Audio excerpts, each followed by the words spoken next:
やっほー、みーちゃんです。今日はウーフについての紹介の動画になります。皆さんウーフって聞いたことありますか？ウーフはちょっと待ってください。World Wide Opportunities on Organic Farms の略で、簡単に言うと、農家さんのお手伝いをする代わりに宿泊と食事を提供してもらえるボランティアのような仕組みになっています。世界中にネットワークがあって、旅をしながら現地の生活を味わいたい方にとっても人気です。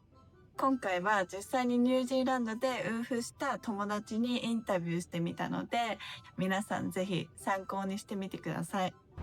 やっほー、みーちゃんです。今日はスペシャルゲスト、私です。ちかです。ちかさんです。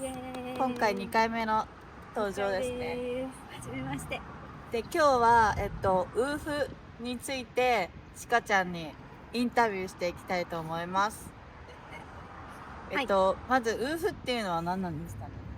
ウーフっていうのはエクスチェンジみたいな感じで、自分がお家のお手伝いとか労働をする代わりに食べ物、食事と家の住む場所を提供してもらうやつです。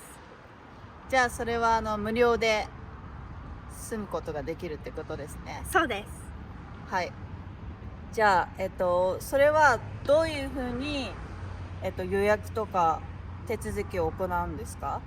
ホームページのサイトがあるので、そこで年間費を25ドルぐらいかな、ちょっと払わないといけないんですけど、それを払って自分のプロフィールを作って登録したら、募集している人たちのプロフィールを見ることができるので、それを自分で見つけてメッセージを送るところがあるから、そこでメッセージを送ります。はい。ちかさんは実際この間ウーフに行ってきたんだよね。はい、2カ所行きました。どこ行った？まず1つ目がグレイマウスっていう南島の左の上のとこに行ったんですけど、もう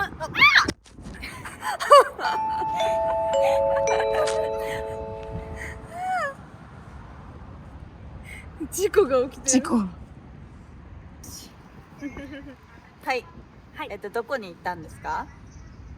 まずはじめに南島の左の上のところにあるグレイマウスっていうところに1回目は行きました。2回目はダニーデンの近くにあるお家に行きました。実際そこで何をしてたんですか？1回目のグレイマウスのところでは、晴れの日は薪を運んだりとか、錆びたトタンを削ったりしていました。で、雨の日はソーイングでクッション作りをしたり、ジャム作りをする花嫁修行をしてました。2回目のとこは2回目のところはどちらも晴れだったので、お庭が草ぼうぼうだったから、その草むしりをするお手伝いをしました。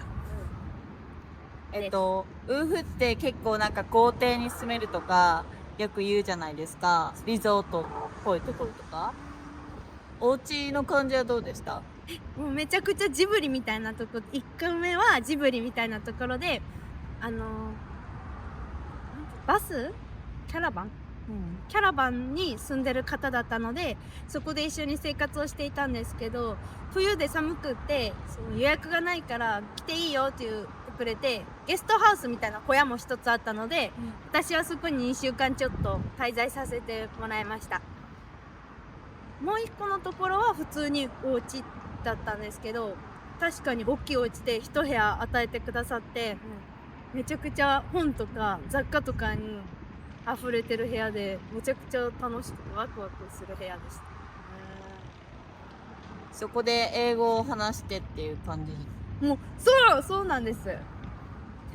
もうフルで英語で？そう、なんかもう英語を喋る人しかいなかったので、特に1つ目のお家ではキウイの方で、ご年配の方だったので、本当に何言ってるか分からなくて、2週間ちょっといても何言ってるか分からないぐらい、もうずっと一緒にはははみたいな、頑張って伝えるけども何言ってるか分かんないなって感じだったんですけど、毎晩夜ご飯一緒に食べたりとか、その後1時間ティーパーティーしたりとかでなんか楽しんでたのでよかったかなと思って、2回目のところに行った時はそのカナダ人の夫婦だったのですごく英語がクリアに聞こえて、なんか私わかると思ってちょっと自信につながりました。その働く期間っていうのは何時間、1日何時間とか決まってる？そうですね、2つとも1日4時間の労働でいいよって言ってくださったので1日4時間労働してたんですけど、結構行く場所によって違うのかなとは思います。ホームページに書いてあるから。そのウーフの4時間以外の時は例えば仕事をしてもいいとかっていうのはあるの？何の違う仕事。いいんじゃないですか。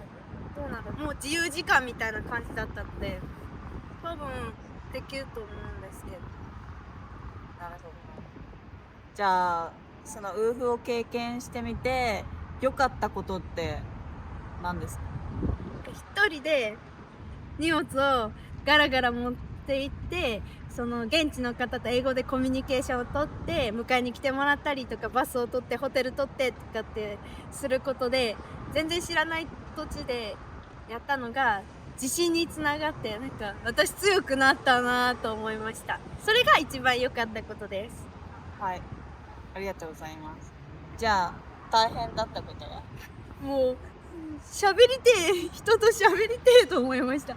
1軒目のお家が結構山奥で、私は車を持ってなかったので、その滞在先の方が車を出してくれる時は、そのいろんなとこに行かせてもらえたんですけど、そうじゃない時は何もできなかったので、その海に散策しに行ったりとかやることが同じで、夜になると真っ暗で何も見えないから一人山奥で悲しくなりました。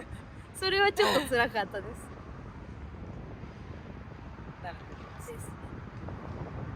じゃあ今後ウーフ考えてる人いると思うんですけど、なんかアドバイスあります？経験した上での。もう車あった方が絶対にいいです。それは車なくても全然問題なく迎えに来ていただけたりとか連れてってもらえたりとかするので、なくても問題はないけど、やっぱりニュージーランドの綺麗な景色を運転しながら見たりとかできるし、いろいろ立ち寄ったりもできるしっていうのがあるから、車があるに越したことはないなと思います。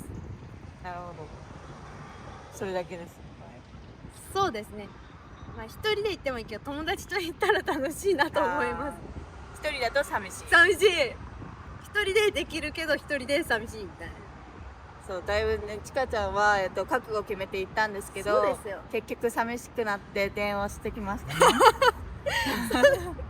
そんなことは違う。心配だったので大丈夫かなって心配された。そう、ありがとうございます。じゃあそれぐらいかな。なんか伝えたいことあります？ウーフについて。ウーフについて伝えたいことはないですね。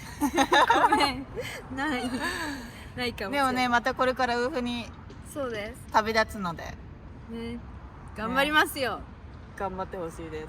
ありがとうございます。貴重な情報ありがとうございあります。がとうございます。こちらこそです。じゃあということで、ちかさんにウーフについてお話をお伺いしました。もし何かね、質問があったらコメント欄にぜひコメントしてください。ちかさんが答えます。はい、答えます。じゃあまたねー。またねー。おワイヘッドみたい。いい感じよ。こんなんしてなんか。あ、逆光だ。ほら。逆光？太陽隠しましょうか。どう？集中がない。はい、皆さんどうでしたか？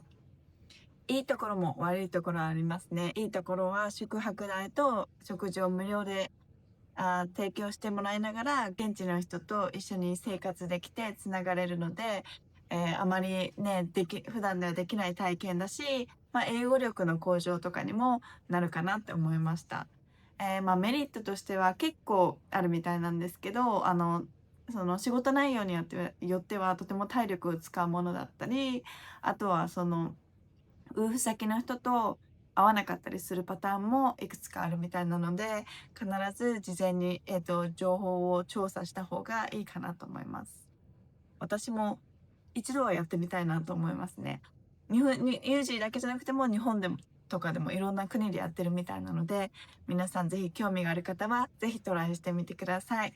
もしそのウーフのこととかでコメントがあればぜひ、私ちょっと友達に聞いてみるのでお願いします。それではまたね、バイバーイ。